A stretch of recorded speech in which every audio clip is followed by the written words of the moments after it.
Bonjour à tous, bienvenue à cette présentation sur un sujet fondamental dans notre pratique quotidienne en milieu de soins, la mycologie hospitalière. La mycologie est l'étude des champignons. Ces champignons comprennent les moisissures qui sont généralement filamenteuses et les levures qui sont unicellulaires. En milieu hospitalier, les champignons sont des germes potentiellement responsables d'infections associées aux soins, également appelées infections nosocomiales. Comprendre ces germes est essentiel car les aides-soignants sont en première ligne pour la prévention de leur transmission. Nous allons voir les principaux types de mycoses que les aides-soignants doivent connaître pour optimiser leurs gestes d'hygiène. Il y en a des levures, des moisissures et types dermatophytes. Pour les levures, on a généralement les Candida albicans, la localisation fréquente et la peau, les muqueuses comme la bouche ou bien le vagin, les intestins, les cathéters et les voies urinaires. La population à risque à cette germe, c'est les patients immunodéprimés ou bien sous antibiotiques, les diabétiques, les porteurs de dispositifs invasifs ou bien porteurs de sondes et cathéters.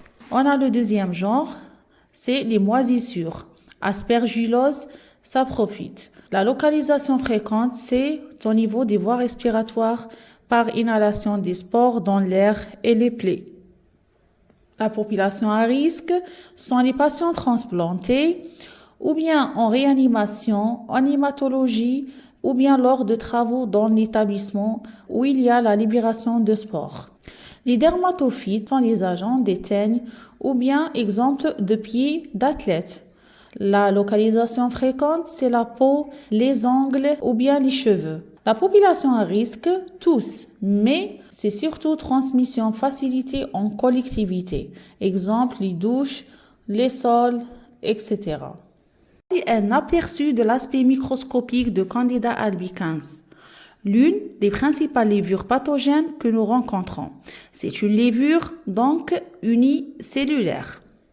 Ceci est l'aspect d'aspergillose, une moisissure, et rappelez-vous que les moisissures sont filamenteuses et se trouvent surtout dans l'environnement et notamment dans l'air et la poussière. Pour les dermatophytes, nous voyons ici des exemples cliniques. L'image de la lésion annulaire correspond à la teigne, tandis que l'autre image illustre le pied d'athlète, qui est fréquent et transmissible dans les milieux collectifs. Il est crucial de noter que les infections fongiques sont particulièrement dangereuses pour les patients immunodéprimés ou ceux qui sont porteurs de dispositifs invasifs comme les cathéters veineux et les sondes urinaires, et c'est pourquoi notre prévention est vitale. L'aide-soignant est en première ligne dans la prévention de la transmission des champignons, notamment via le bio-nettoyage et les soins d'hygiène. Les mycoses cutanées et des muqueuses sont souvent causées par une rupture de la barrière cutanée ou un déséquilibre de la flore. Les soins d'hygiène quotidiens, c'est après la toilette qu'il faut sécher minutieusement tous les plis cutanés, sous les aisselles, sous les seins ou bien les plis inguinaux et surtout les espaces interdigitaux des pieds. L'humidité est un facteur clé de prolifération, notamment pour la levure candida. Il faut surveiller et signaler toute rougeur, macération, démangeaison, lésion ou dépôt blanchâtre à l'infirmière. Le soin de bouche, réaliser des soins de bouche réguliers et méticuleux chez les patients à risque comme les sondes nasogastriques, la ventilation ou bien l'antibiothérapie. Une bonne hygiène buccale prévient la candidose orale, c'est bien le muguet. Les moisissures, comme l'aspergillose, se trouvent dans l'environnement, surtout dans l'air, la poussière et les sols. Leur contrôle est crucial, surtout en cas de travaux ou bien dans les services à risque comme la réanimation et l'hématologie. L'entretien des locaux et du matériel, c'est-à-dire appliquer rigoureusement les protocoles de bio-nettoyage des chambres et des surfaces. Porter une attention particulière aux zones humides, salle de bain, douche, car ce sont des réservoirs potentiels de champignons. N'oubliez pas de nettoyer et désinfecter le matériel de soins comme les bassins et les urinaux et selon les protocoles pour éviter la contamination croisée. Le geste le plus important reste l'hygiène des mains et le port des équipements de protection individuelle. L'hygiène des mains, c'est d'appliquer la friction hydroalcoolique ou le lavage aux 5 moments. Avant et après contact au patient, avant geste aseptique, après risque d'exposition à un liquide biologique et après un contact avec l'environnement du patient.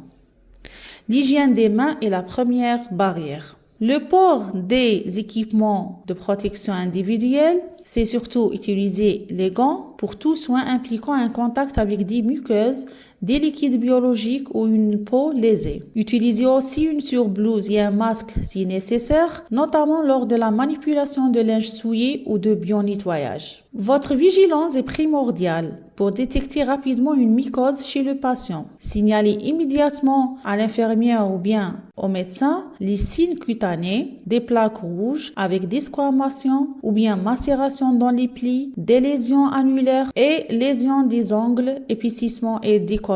Un autre exemple, c'est les signes oraux. Par exemple, des peaux blanchâtres ou bien crémeux qui se détachent facilement. C'est le cas de muguet, langue rouge et douloureuse et toute fièvre inexpliquée chez un patient à risque immunodéprimé, car cela peut être le signe d'une mycose systémique interne grave. Si une mycose est suspectée ou diagnostiquée, l'aide-soignant a des actions spécifiques.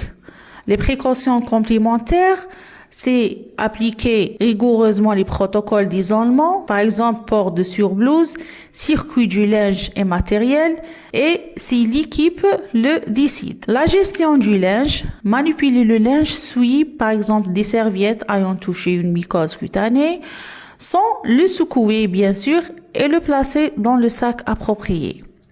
La désinfection de l'environnement, s'assurer que le bio-nettoyage est renforcé dans la zone concernée. Pour conclure, retenons les 5 points essentiels de notre rôle.